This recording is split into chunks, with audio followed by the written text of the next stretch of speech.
We're very excited and pleased to have Wynnie Victor Hinds join us today as our presenter. I met Wynnie when I was involved with the Environmental Commission a number of years ago, and since then am amazed by all that she manages to do and all she's done in the past.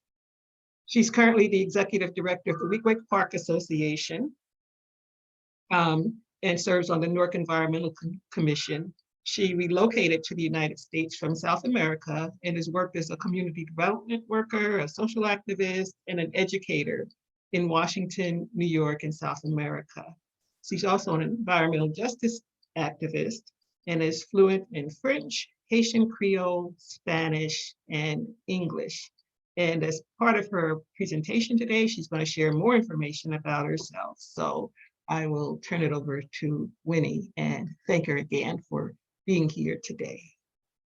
Thank you, Carla, for inviting me. And thank all of you for being here on a Saturday, especially a beautiful day as this. I'm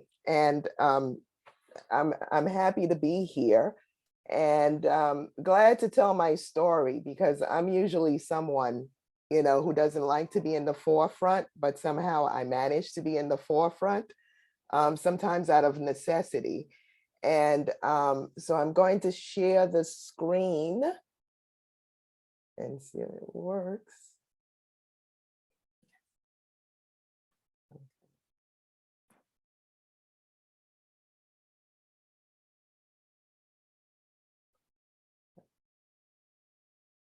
Okay, can everybody see? Okay, great. So I'm going to try to minimize, and then I will stop the video, because for me, it's completely distracting when I see myself on video and I'm talking. So it throws me off. So I'll be off screen while I am talking. Okay, hopefully, not. Okay. All right. It's not. Huh.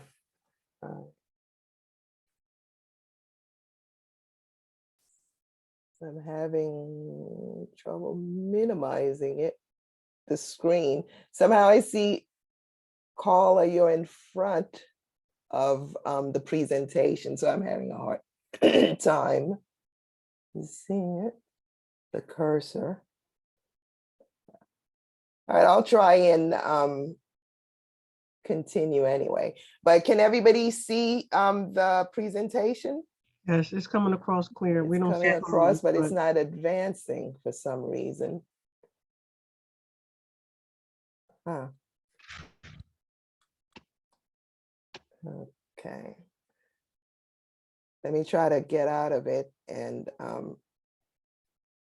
it's strange. It's not moving. I think we are having technical difficulties here. Okay.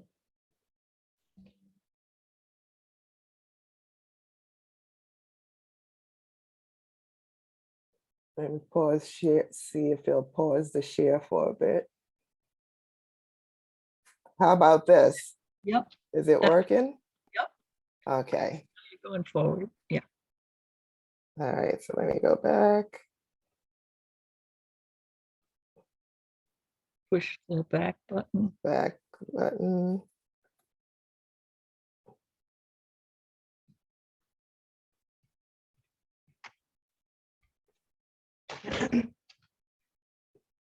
Okay.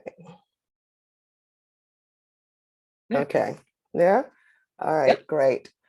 Okay. So basically, I named this the best view because, from my experience living in South America and here, it seems as if a lot of people in underserved communities, they usually have the best view until the developers come and then try to take it away from them, which was the case in Latin America where I lived. And I'll start with my journey, starting in Washington, D.C., where I worked at Bread for the World. And I was an intern. And I was lucky enough for it to be a stipended intern. And we did a lot of protests around hunger issues, not just in the United States, but also in Africa, particularly the Horn of Africa.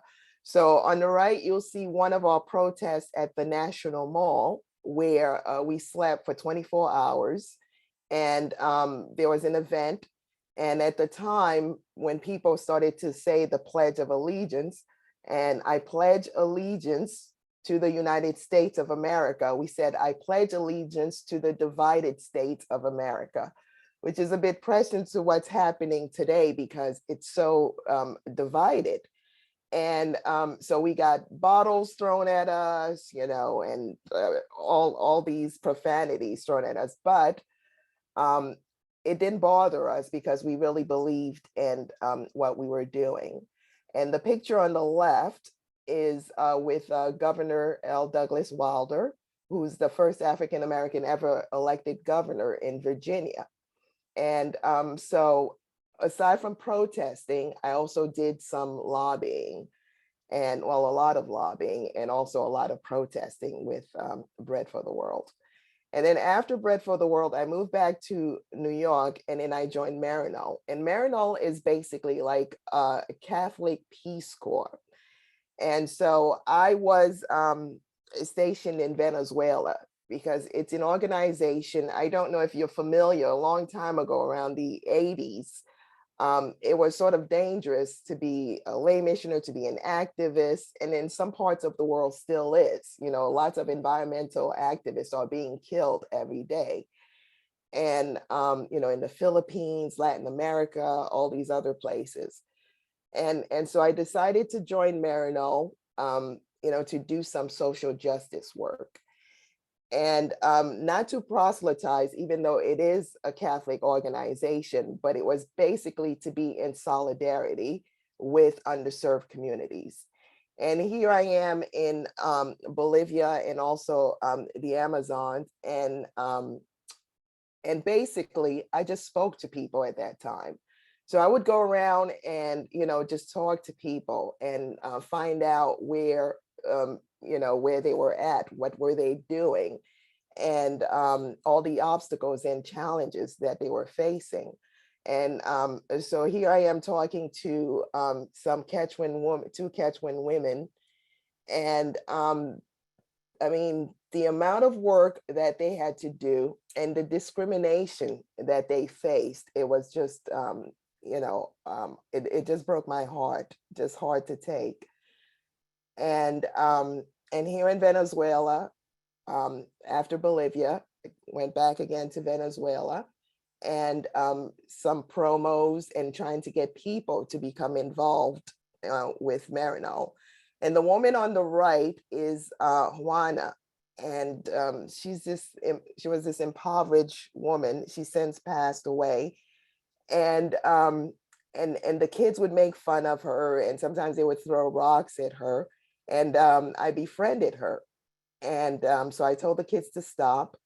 And we just struck this wonderful friendship. And she was just this amazing woman, you know, who nobody really wanted to talk to because she had a speech impediment.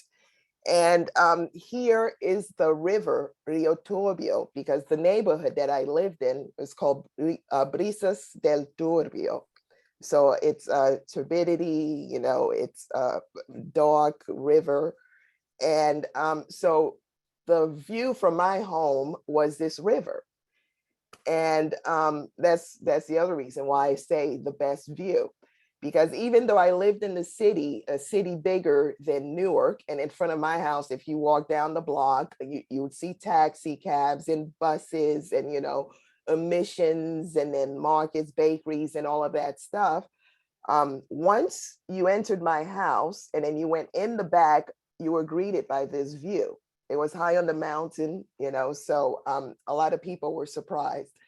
So if you look at the house up on top of the mountain, that's across from where I lived.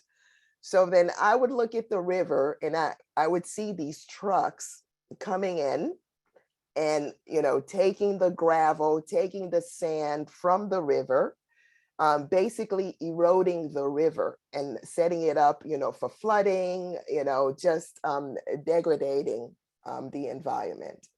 And this happens every day, in a lot of places.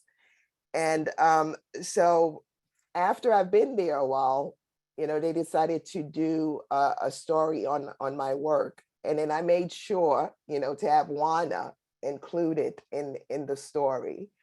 And she was really happy about that. And, and we just had a blast.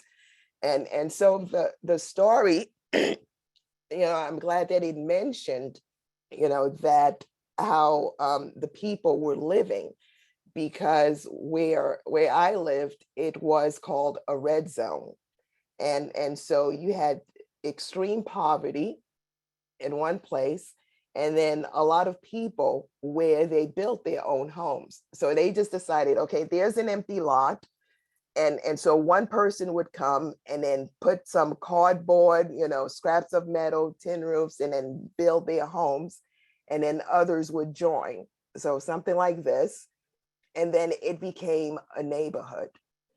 And but what struck me was they made sure that they had a garden.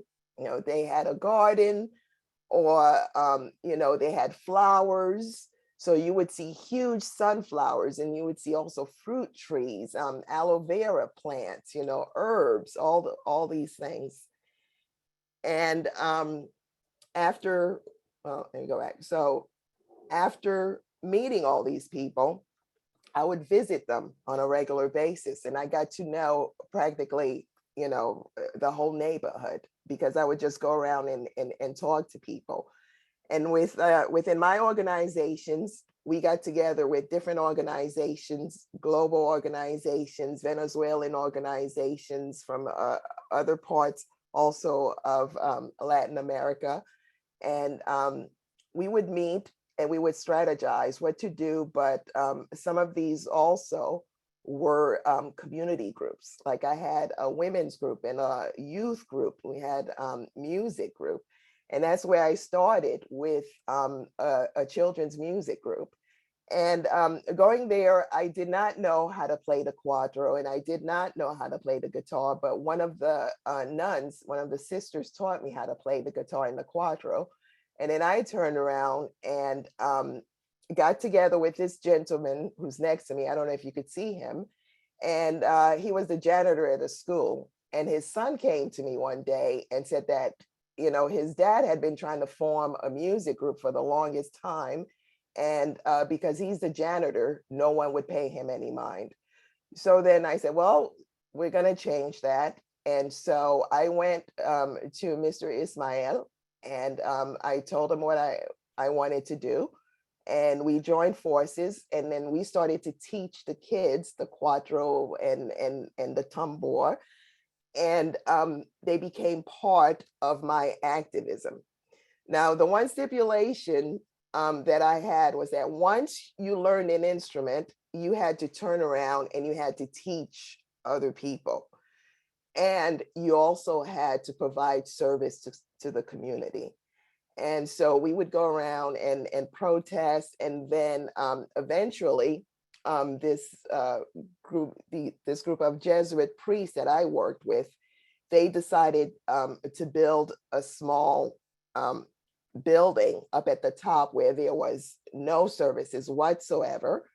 And so I started to teach there, and I started to have workshops, on baking, have tutoring English, whatever was needed. And on the right with the kids, with the tambor, is also a protest, and then which is, sometimes it starts off as a protest and then it turns out, into this wonderful event, with everybody getting together and, having a great time. And then at the bottom this is one of the places, like about 10 minutes away from the city, where, you know, there really isn't an opportunity for people to go be, you know, to enjoy themselves and just relax. And you can go horseback riding and, you know, just forget about all your troubles. And it's interesting that to me, what I found out was that a McDonald's, you know, was the only playground that the kids had seen. And this came about because the kids one time wanted to go to McDonald's. So I wanted to treat them for doing a wonderful job. And I asked them what they wanted to do. And they said McDonald's, you know, and to me, I had forgotten about McDonald's. And McDonald's, interestingly enough, was on the rich side of town. And it was more expensive to eat at a McDonald's than at your local restaurant. And when we went to the McDonald's, there was a little playground there. And it was, you know, one of the few playgrounds that the kids, some of them, it was the first playground that they had ever seen, you know.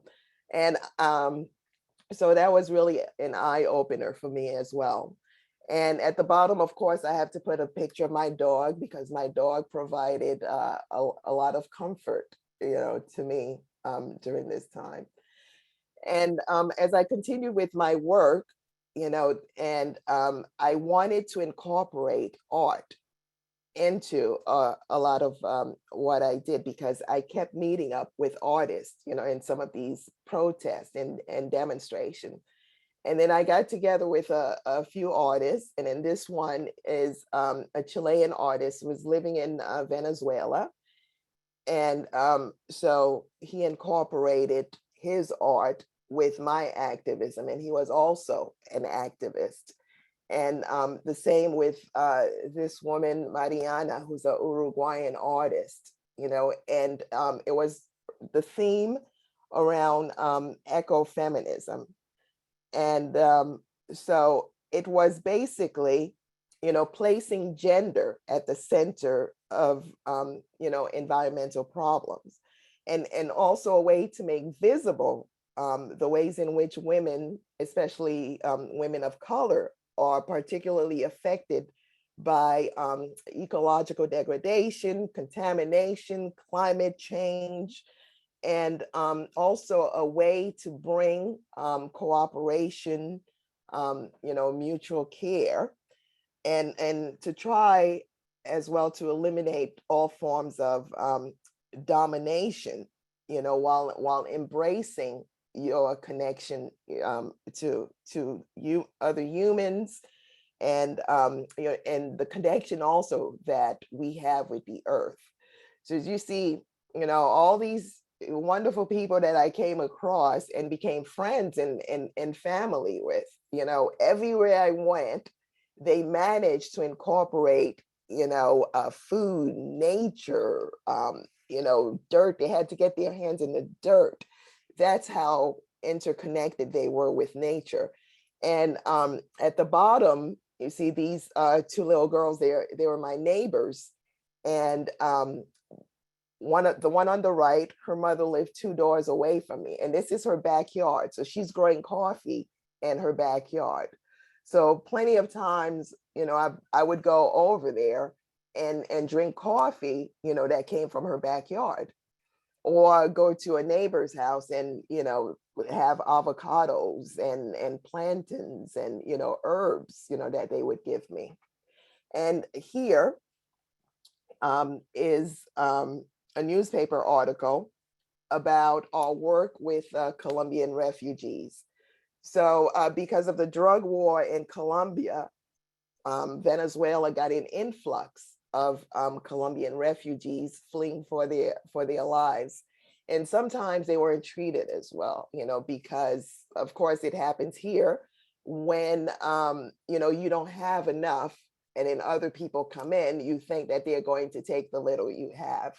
And then so we took the opportunity, you know, to educate the people about what was going on in Venezuela, and you know, to sensitize the authorities, about what was going on. And so we had a Celebración por la Vida that we organized.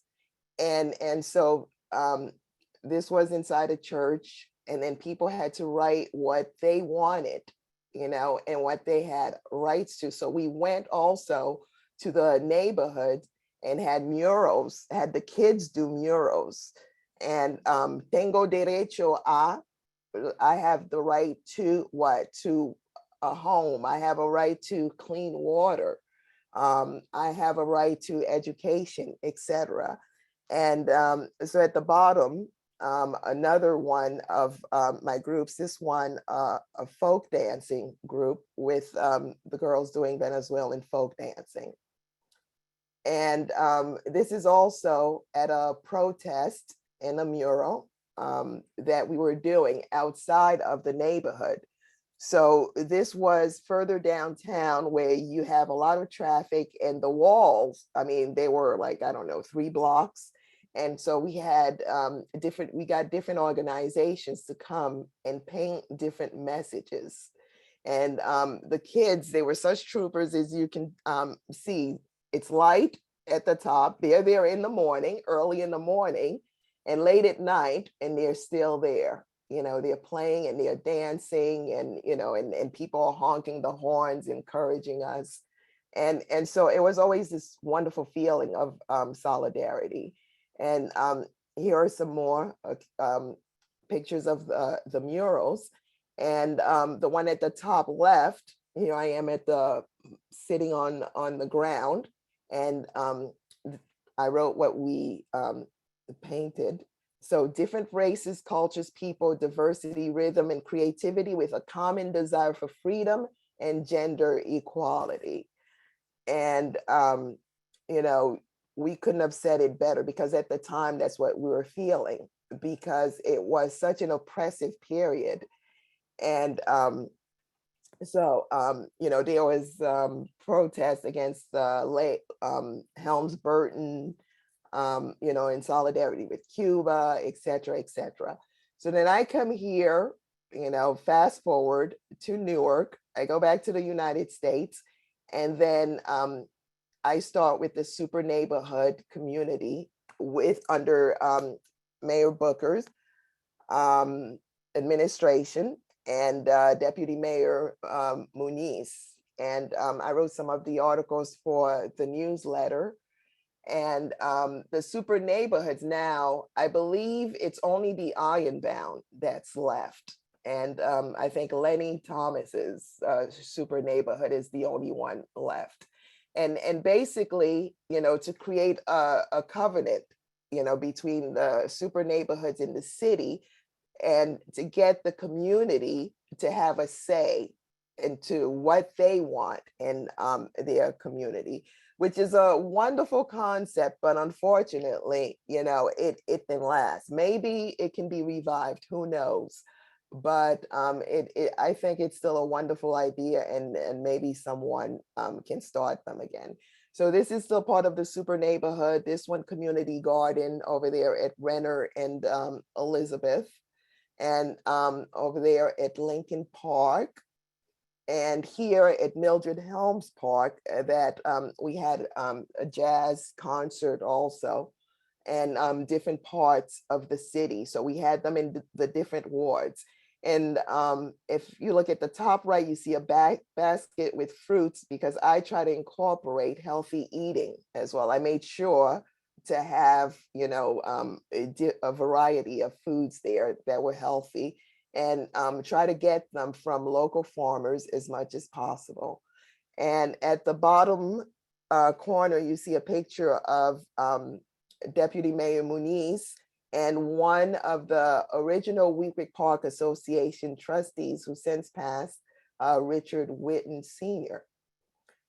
And then moving forward, I got involved with the Newark Water Group. And, as Terry mentioned, with Mayor Booker's attempt to privatize the water. I won't, talk about that for a long time, but basically, it was a wonderful opportunity to get together with other residents, some mostly residents, but some people also who lived outside of Newark, to fight the mayor's attempt to privatize the water. And so we had petitions, we had sit-ins, testified at local finance board, city council, and eventually there was an investigation, and it was found that the executive director abused her authority, and some other people also, and then there were trials, and then some people went to jail. The last person prosecuted, I think, was in 2021. So this was a long fight over several years, but definitely worth it. And Brandon O'Flaherty, or Dan O'Flaherty, Newark native and also professor at Columbia, he got a chance also to talk about it at Columbia and in other venues. Now, to my current work, and Weequahic Park, the executive director of the Weequahic Park Association. And for those of you who may not know, right, with Weequahic Park, it's in Olmsted Park. And fun fact, right, Malcolm X was influenced by Frederick Law Olmsted's book, Journeys and Explorations in the Cotton Kingdom.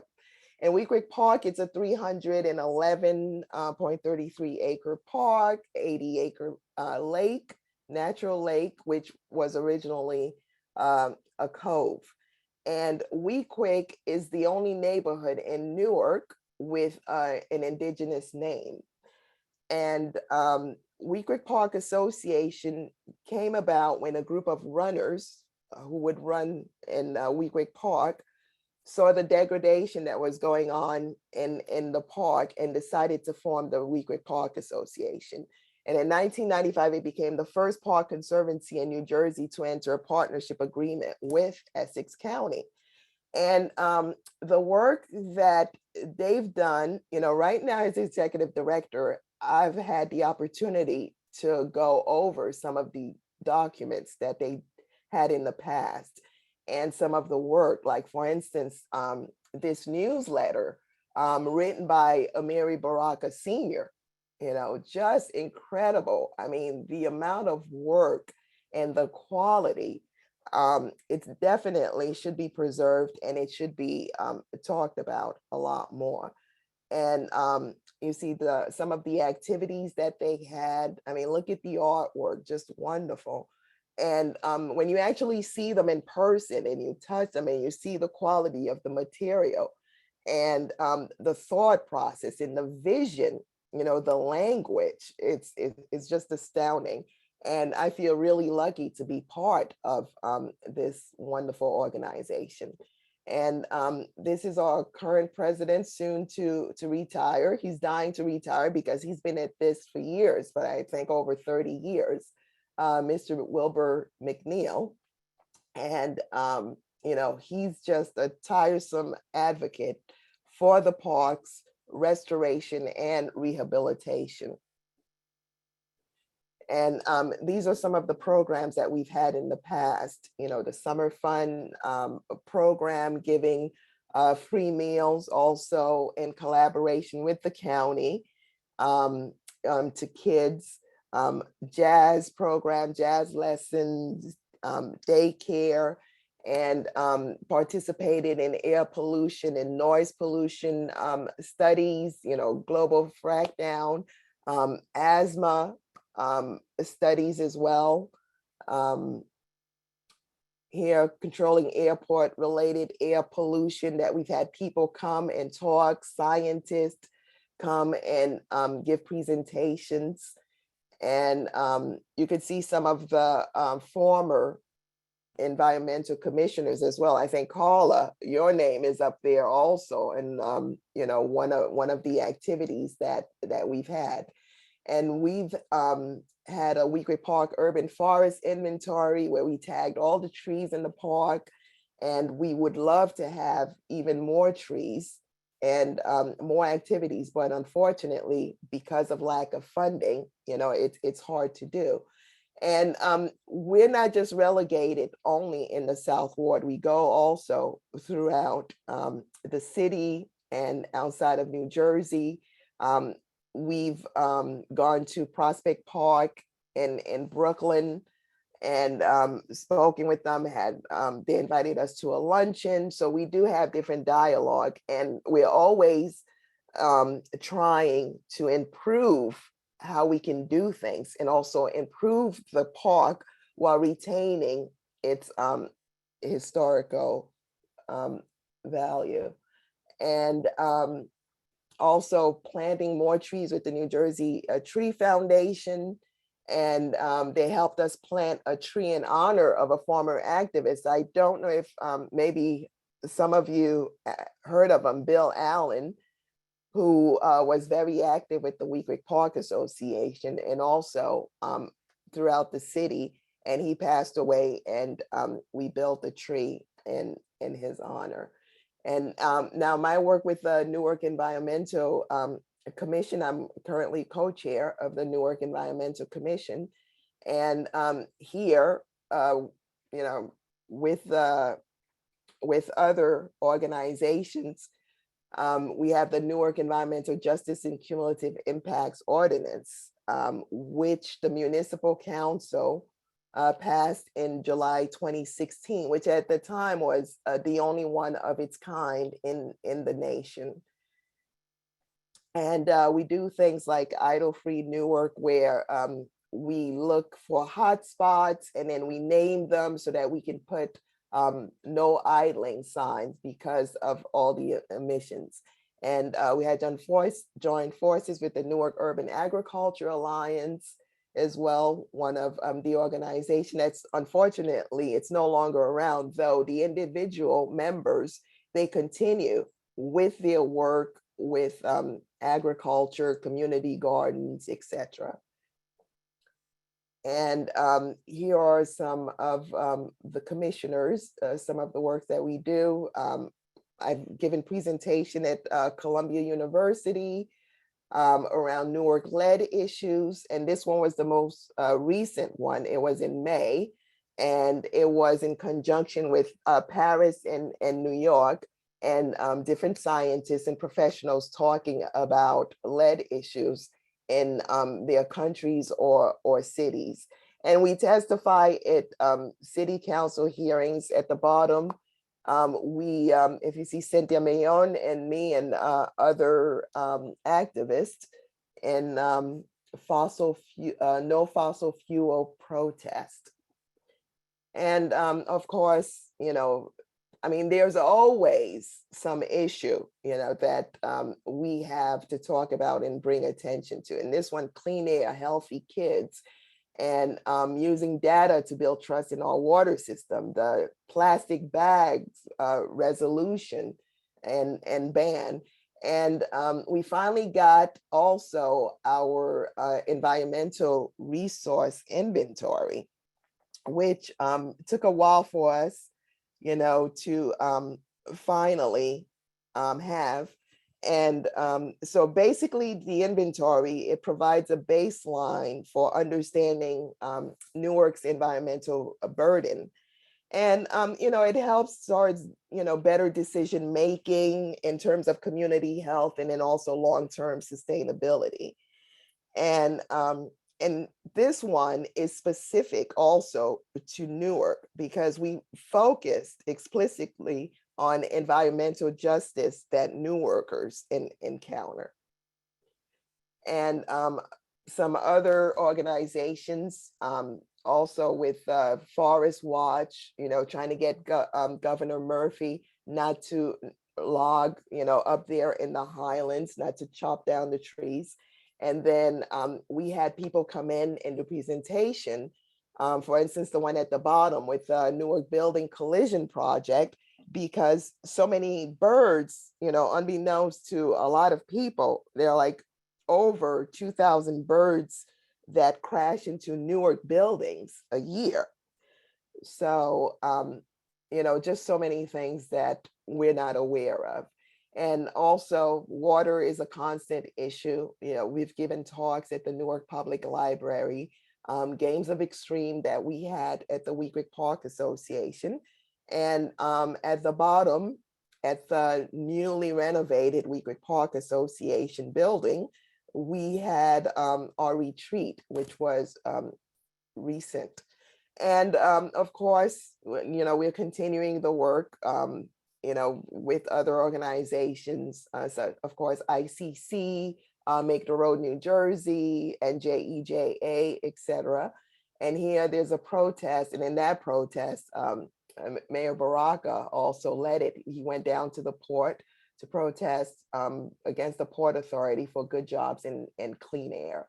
And right now, the main fight is the proposed PVSC generator and arid sludge plant that they want to build in the Ironbound. So ICC had this, and some other organization had this huge demonstration and March for Clean Air in Newark, extremely well attended. And I love the fact that they also included the kids, and the kids were there, and they had a lot to say, and they were so articulate. And we just have to continue fighting. And also with the Amazon and Port Authority secret deal that's happening, that we're also trying to stop, because everyone knows about Amazon and their terrible work conditions. And so some people who worked at Amazon, this is Chris Rodriguez, who works with Ironbound Community Corporation, who's also a former Amazon worker, and she testified about her time in Amazon, and the fact that they weren't allowed bathroom breaks, the back-breaking labor, the high turnover rate, couldn't unionize, all these things. So this is still going on. So just to bring your attention to it so that we can do our best to try to stop it. So hopefully I kind of try to rush a little bit, but that's it. And if you have any questions, Carla, how did I do on time? I wasn't really keeping track, but. This is fine, thank you. Okay, Very great. I was much. worried there because I forgot to put the timer, and I was like, oh gosh. Not a problem. Okay. So do I stop share now? And Yes, please. okay, let me.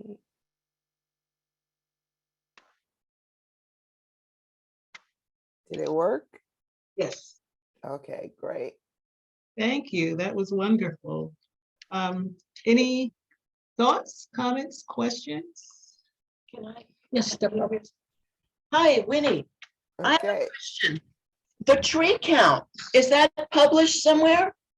And can we access it from the website? And can it be linked with the Essex County Parks Commission website? Because they cover Weequahic Park.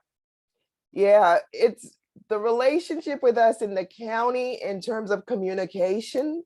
It's lacking, to say the least. Okay. But but I can send you the link to that, and if I find the actual documents, because it was a while ago before they put it online. Okay. And I may be able to scan it. Great, And thanks. scan it to you, and then send you the link. It would be a cool thing to have it. I'm asking in part because we went looking for the red buds that I keep talking about this year, and we didn't find them. And I couldn't tell if they've died, they've been removed, or my memory is incorrect and there aren't as many as I thought there were. Well, they could have been removed because after Hurricane Edna, was it? The huge one, Hilda, I can't keep track of these names. But a lot of the trees, they were cut down. And, some of them, they looked like they were about to fall. In others, it was just because of the branches, Okay. so then they were cut down. So it could be that. And Okay. us, we're trying to get back to that and get them to take care of the trees. Is there a way for you guys to get like students to do the tree count? Is that something you could do with some school group or something? Yeah, in the past we did it with Rutgers. Okay. Yeah, so we're probably gonna do that again. I'm thinking even high school students in a biology class or a botany class Yeah, might be, anyway. that would be awesome. Wynnie, just one quick question. Could that tree count be used as a model for a tree count in Newark? Oh, yeah. Yeah, it could be. You know, That's a because good idea. Yeah, we're why losing not? a lot of street trees. Because we're also looking for an arborist. I Mhm. know we got one, but I think it's part-time, not full-time.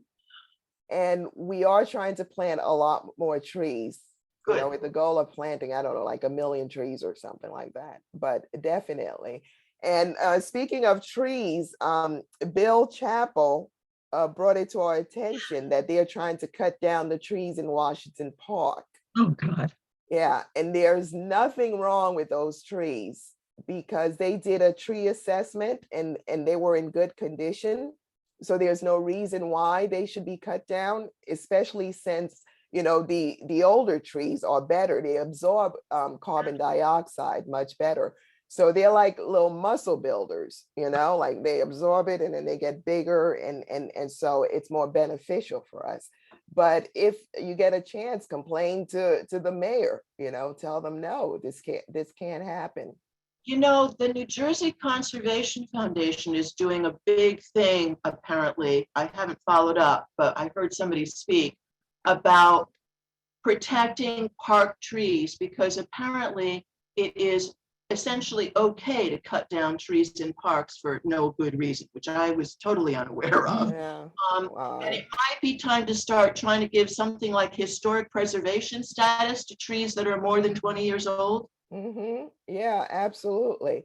But it's strange, even though the park, whether it's a historical park or not, it's okay for them to just go in there and start chopping them down. Right, and people make money off of selling the Oh lumber. yeah, oh yeah, a lot of money to be made. Yeah. So I have a comment on, or update on the trees at Washington Park.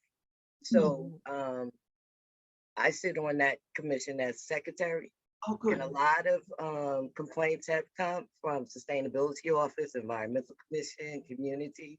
And so Audible, and I forget who else, are really kind of leading that. And so there's going to be another arborist.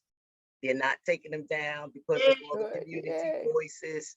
I know that Natalie is working really close, and so they going to bring another arborist in to look at Okay. those trees.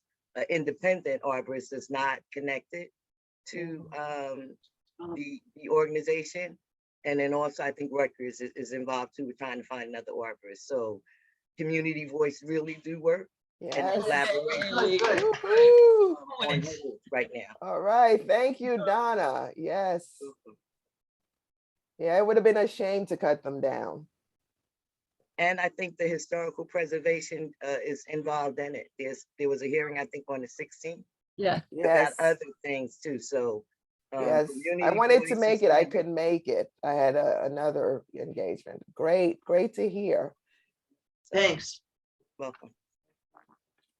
See, when people get together, raise your voices. That's what we have to do.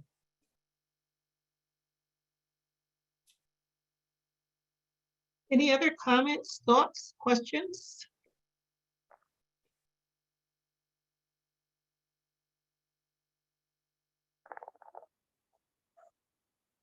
Hey, Winnie, this is Damon. Hey, David. Thanks so much for the presentation. Man, what a story. I can't wait for the movie version of your life. I was Thank just going to you. ask, in case you're at liberty to discuss it a little bit more, you might know that one of the ongoing challenges for the parts of the riverfront park that have been built is that part of the land is owned by the county and part of it is owned by the city. And it's always been difficult for either one of them to take responsibility. So I'm just kind of curious about the longer story of WPA's relationship with the county, because I know sometimes WPA has had to hold the county to task. And, you know, I guess I'm concerned by your comment about their like recent, you know, the recent position. So I'd be curious to kind of understand what's going on. Again, Yeah. to whatever extent you feel comfortable discussing it here. No, I don't mind at all. We're trying to rebuild our relationship, put it this way. And it's hard because I don't know if it's because of older men egos, sensitive egos, so they're afraid to let things go. And the fight started way before I even joined the WPA, and inevitably, I got dragged into it. And so I'm trying to make nice, even though sometimes I do have to let my claws out, and because of old mindset. And they don't realize how important it is. And I've accused them of racism, really, because the Weequahic Park Association is the only park conservancy, and the only park where there are two conservancies. And the second conservancy, the county is the one who put them there. And there's no reason really for them to be there. We're modeled after the Central Park Conservancy, and you only have one conservancy inside Central Park, and they manage all the other organizations.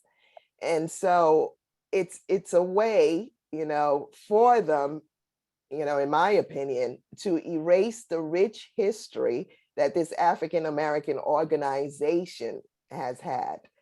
And so it's rare when you see a lot of, African American run organizations who are featured in terms of lauded. Their accomplishments, are not lauded. They're, relegated to the wayside. And so completely deleted, the history is deleted. And I feel that's what the county is doing. If you're not playing according to their rules, then they're going to impose, their rules and their plans on you, which may not be the best for the community. And we always try to keep the community in mind. We always have this vision, and we always want it for, future generations. And sometimes them, that's not their main objective. And so there's always that conflict. And so I'm trying to make it so that, it's a reasonable dialogue between us, so that it doesn't have to be this aggressive dialogue all the time, or, this contentious feelings, or, resentment that they keep holding. So it's a constant struggle, and we are going to need help, and we are going to need voices to speak out in our favor. And we're in it for the long run, and we're ready for the fight. Hopefully it doesn't come down to that, but if it does, we're ready for it. Wow. Well, that's definitely upsetting to hear about, but keep us posted. Yeah, and the thing too is, like, with the riverfront, you saw that we were involved at the beginning, but now, because we're so involved in trying, to keep afloat, because it seems as if they're trying to annihilate us. And so we're focused so much on that it's hard for us to focus on other issues, and just trying to survive, basically, which is unfortunate, because we have a lot of ideas, and in a vision of what it could be, and we would love for it to come back, or rather go back to what it originally was.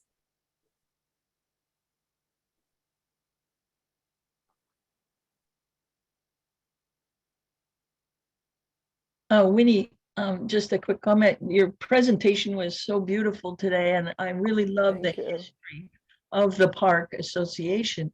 And since it is summer, maybe it'd be a great time to be doing tabling out in the park and actually signing on more members.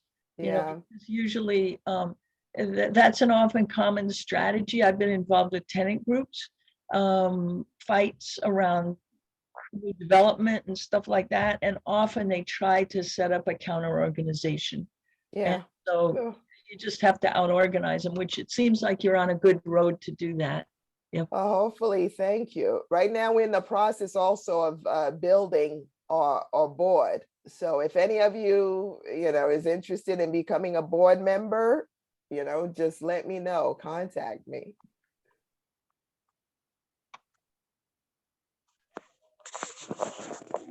Excuse me, Winnie, Yes. can you hear me? Yes.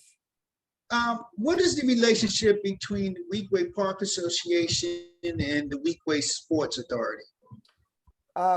Well, they're the ones the county put to get us out, basically. And we've tried working with them, cooperating with them. And, I even told them that we can be successful together if we work together. But they want no part of it. Basically, they want to be the only organization.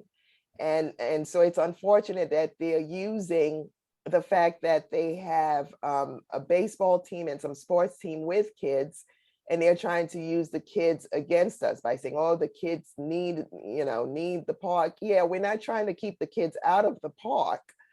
And we just want, for us to be in the building so that we can work and, around scientific issues and, environmental issues, health issues, a lot of the things that they're not capable of doing, even though, they've named themselves also the Weequahic Park Environmental Authority.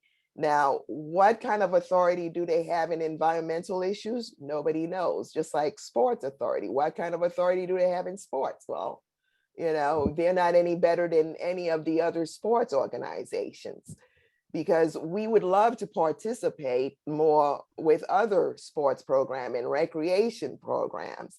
And we've tried to bring them in, but they've always managed to scare them away. We've had tennis programs, we wanted to bring in basketball programs and other programs, healthy cooking. And they've always shut us down, basically. And so now the county, they seem to be aware of it, because I had a meeting with them. And so they said that they will try to support us, but who knows if they will, that remains to be seen. Thank you.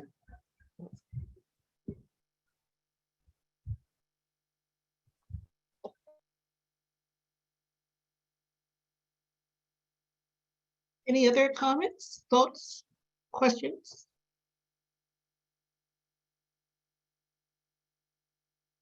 I'll echo everybody, because I didn't say great presentation. I knew that you had a vast knowledge of so many things and been so many places, but that was amazing. Thank I know you. that you still have a lot of those relationships with some of the different aspects that you talked about, because you shared that. So really, really great. Yeah, Thanks. thank you. Thank you. Yes, I still keep in touch with them. And sorry, the presentation, I was trying to kind of hurry, and also I get emotional when I talk about it. So trying to suppress my emotion, I've done a presentation and then Juana's face came up on screen and I just started crying, just to see her. And I was just like so emotional, but thank you.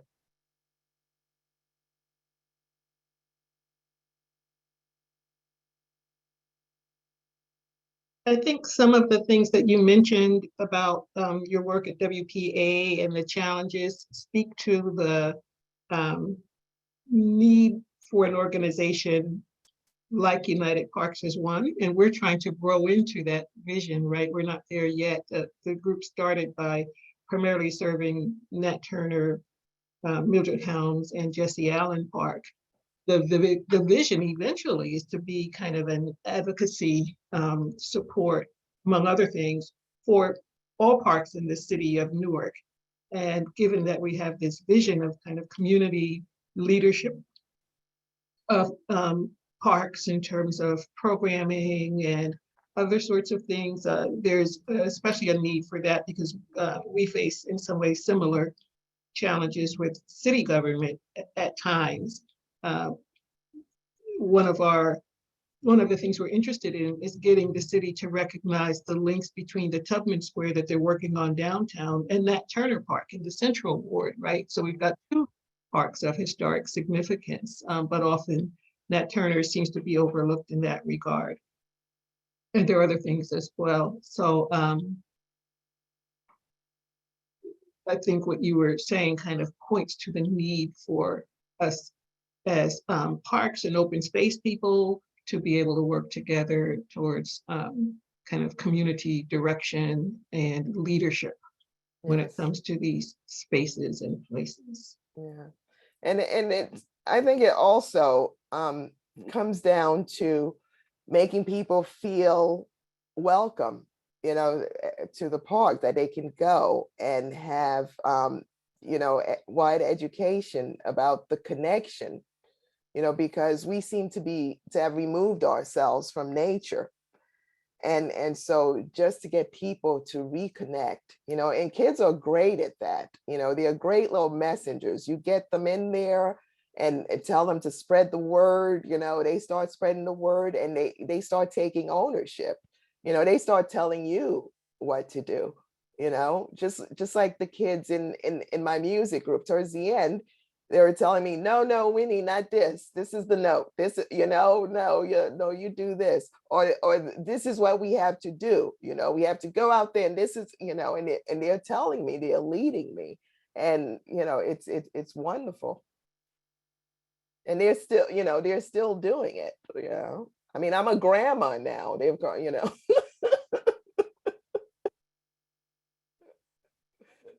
And just to circle back to the water comments that were made earlier, one of the projects that we have on the boards is working with the name just escaped me, Highlands, New Jersey Highlands Coalition, on a video about the property up there in that part of the state that the city owns, and including information about the water source there and why it's so rich, that we can share with folks here in the city, because a lot of people here are not aware of that. And then we'd also like to sponsor 1 or 2 bus trips up there so that people could see not just the Camp Watershed area, but get a sense of that whole resource that's there that they have a connection to because the city owns property there. So that provides a context for some of the water discussions related both to, I guess, natural quality and then the other kind of quality issues that people have been focused on in recent years. Harry? That is so important, because when we were really involved over those many years with the water fight, people across Newark came out on that innately. I mean, they knew the watershed. They had been there with the camping programs up there, and it was in the schools. People talked about it, and it was a no-brainer for people, in terms of keeping this valuable water resource and a public water system. So I'm delighted to hear that initiative, and if there's anything I can do to help on that, I would love to. That's critical for future generations. Yeah. It makes me Up there, a college buddy of mine, he's a director of this organization, Winter for Kids and Summer for Kids. And he's always looking for groups of kids, and programs, to go up there, and they'll teach them to ski in the winter, and they'll give jobs to teenagers. They'll train them on how to be ski instructors to teach the other kids. And then so now with the summer program, they're looking for kids, to go up there, and they're going to do different activities with them, archery and, some other stuff. And they provide the transportation and the meals. I visited them up there, and the lunch area has solar panels, And also with the trails, they have lamps, that are solar lamps also. So it's this wonderful program. And they're always looking for people. So if you know of anybody, any group, any organizations that would want to participate, let me know. Did you share the information? Yeah, I think it's, let's see, I'll put it in the chat. Hello, my name is Barbara Cummins from the Academy, and I want to talk about Wonderful Kids. I went there, and what you said about the clean air and environmental part of what you've been talking about, they definitely do promote that. They give out information regarding that as well. I went this year with about maybe 30 youth. I did take them there, so it's a great program. We are going back for the summer component of what they have there. So, oh, great. Say that Wonderful Kids is a great place for awesome. I think I'll tell Brandon that. Yeah, Jessica, program manager for new encumbrance coming in. Yeah, I've emailed Jessica. Did you meet Brandon? Brandon is my college buddy. I met Brandon. I remember Brandon, but Jessica is the person that they directed me to be in. Awesome. That's great. That's great to hear. Thank you.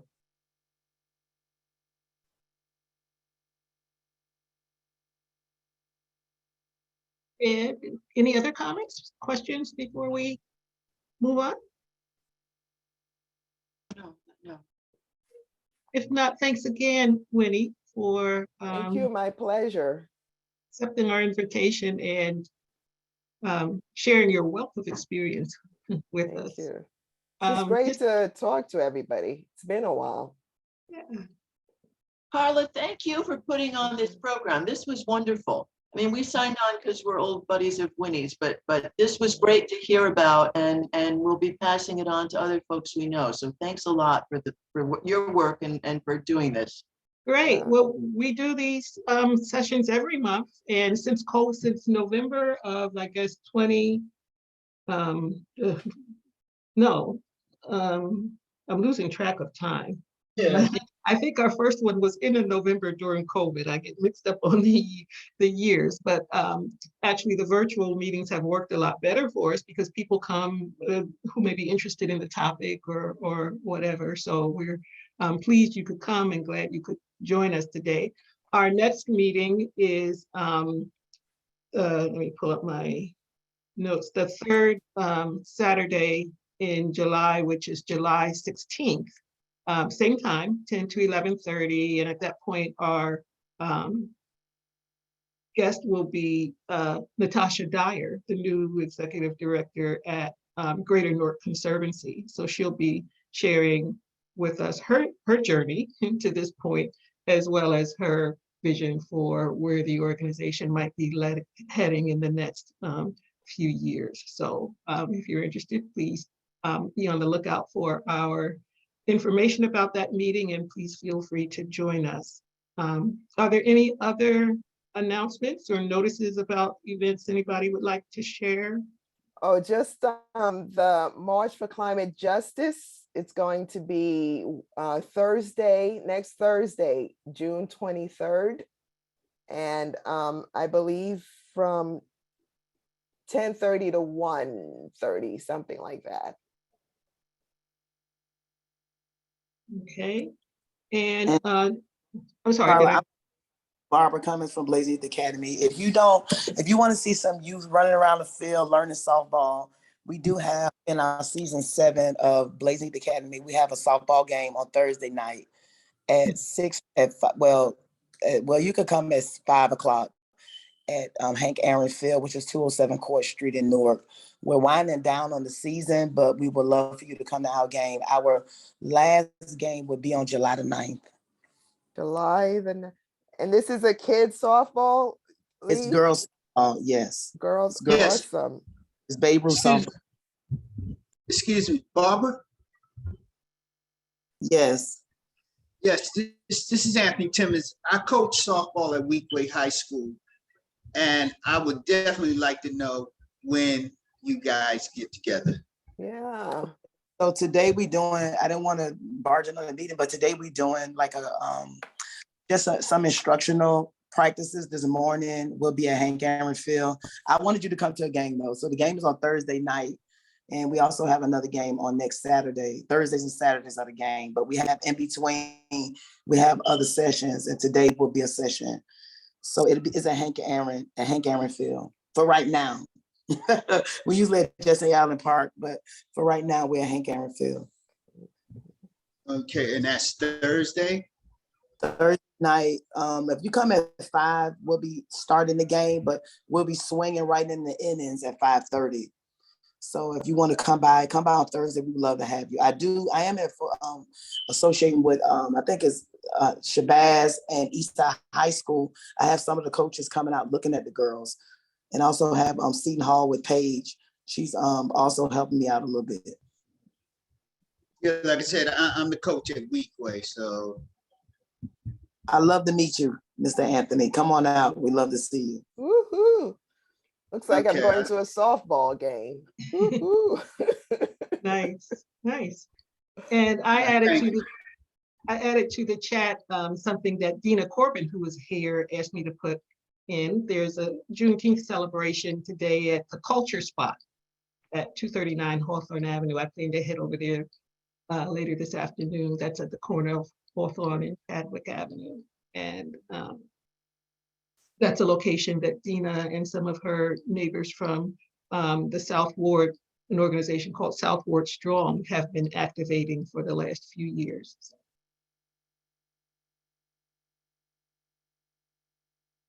Okay. Okay, if there's nothing else to be shared. Just thank you, Carla. Great job as executive director. And you are still one of the most brilliant women I know. So excellent job. Thank you.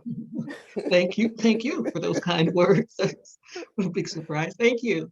And we hope to see some of you back here at our future meetings. And have a great afternoon and great rest of your weekend. Thanks. Thank you again, all. Take care. Everybody. Enjoy. Hey, Donna, hello, everyone. Hey, be well.